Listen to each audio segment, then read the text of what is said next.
Joshua Garcia at Julia Barreto sa lie detector test kung saan game na game naman ang dalawa sa pagsagot sa personal questions.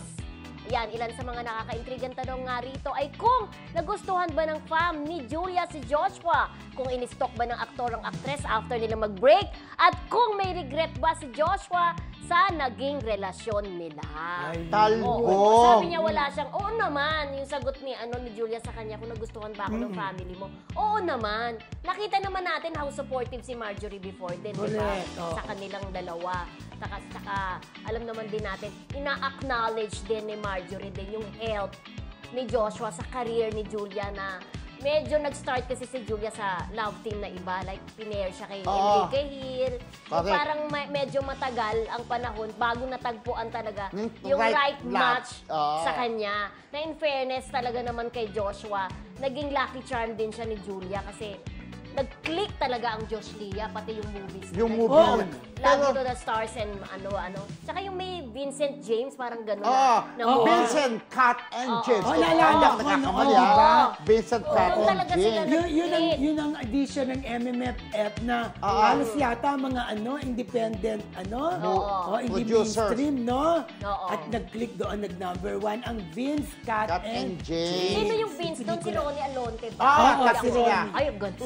Tapos si Joshua, tapos si Julia. Pero ito nga, kasi ito doon sa lie detectors test, lie detectors test, in line sa promo ng kanilang peliklang Unhappy, na showing na sa August 40. Nagkaroon sila ng lie detectors test na ang pagka nagkamali sila ng sagot, hindi umubra, ay iinom magsha-shot. So yun nga, isa sa tanong, yun nga sinabi nga na gusto ba ako ng pamilya mo? Lalo na nga si Marjorie daw, talagang nagustuhan ka. Tapos ang sabi daw, ako ba'y ini-stalk mo nung naghiwalay tayo? Ang sagot ni Joshua, yes! Tapos din, kinakabahan siya. Yes nga, lumabas.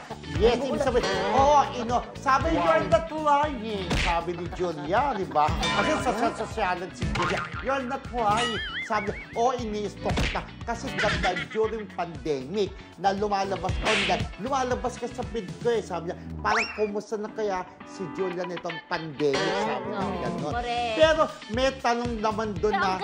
Ang ganda-ganda din ng friendship nila. Kinikilig pa rin ako sa kanya. Diba? At saka yung may isang interview sila na, hindi, siyempre, naging ex mo kasi, diba? Yung nakahawak si... Parang wala sa tuhod, sa tuhod. Parang napaka-comfortable na right words. Yes. Kasi siguro, syempre, during the shooting, napag-usapan lang nila yung mga past nila, di ba? Pero tanong nga rin ni Joshua, kinikilig ka pa rin ba sa mga eksena natin? Namimiss mo pa ba ako? Sabi, kapag ka nasa set ka, sagot ka, yes. Iba pa rin daw katabaw, genuine. Kapag kakatabaw niya ang isang Joshua. Tsaka sabi din ni Joshua, di ba, parang kulang siya. Kulang ang paggawa na... Kulang ako. Kulang daw ang paggawa niya ng movie without Julia. Ay, naku! Abangan natin ang kanilang pelikula na showing na sa August 14.